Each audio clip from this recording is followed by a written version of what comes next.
Hi, I'm Aquino, and this is my review of Thor. Now, I'm a big comic book fan, so I've been waiting for this movie for quite some time now. And ever since the very final scene in Iron Man 2, I've been very excited for it. So, was it worth the wait? Yes, it was. Now, basically, it's a comic.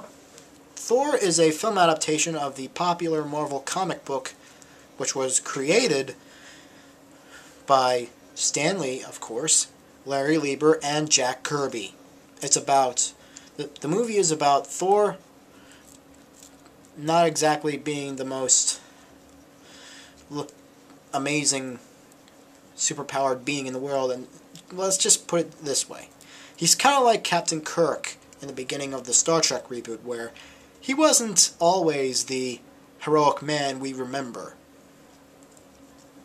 And his recklessness got him kicked out of Asgard by his father, and his hammer, Mjolnir, I think that's what it's pronounced, has been banished to Earth as well. Thor then gets taken in by a group of scientists led by Natalie Portman, and Thor must recover his hammer and prove that he is worthy enough to wield it again. And now first, let's talk about the directing by Kenneth Branagh, who normally does movies like Henry VIII and Hamlet. Well, no, not Henry VIII, Henry V. Sorry. Sometimes I confuse my English monarchs.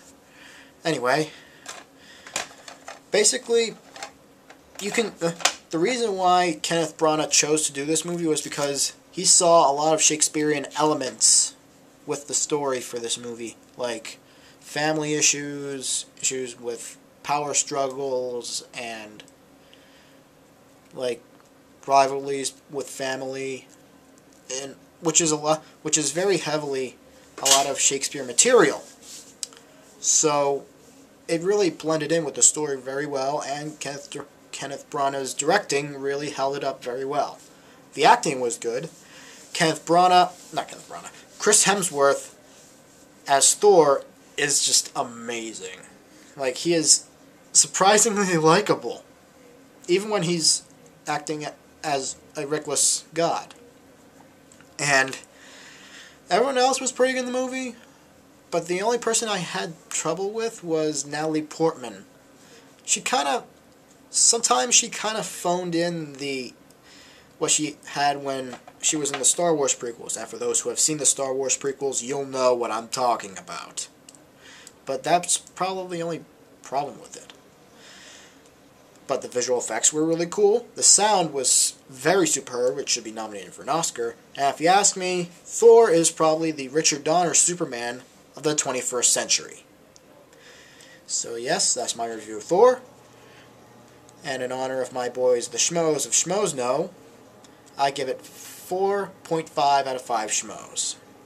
And I highly recommend that you watch the Schmoes review of Thor. The link to it is right below, so if you want to see it, check it out. And so that's it. I'm Aquino. Thank you and goodbye.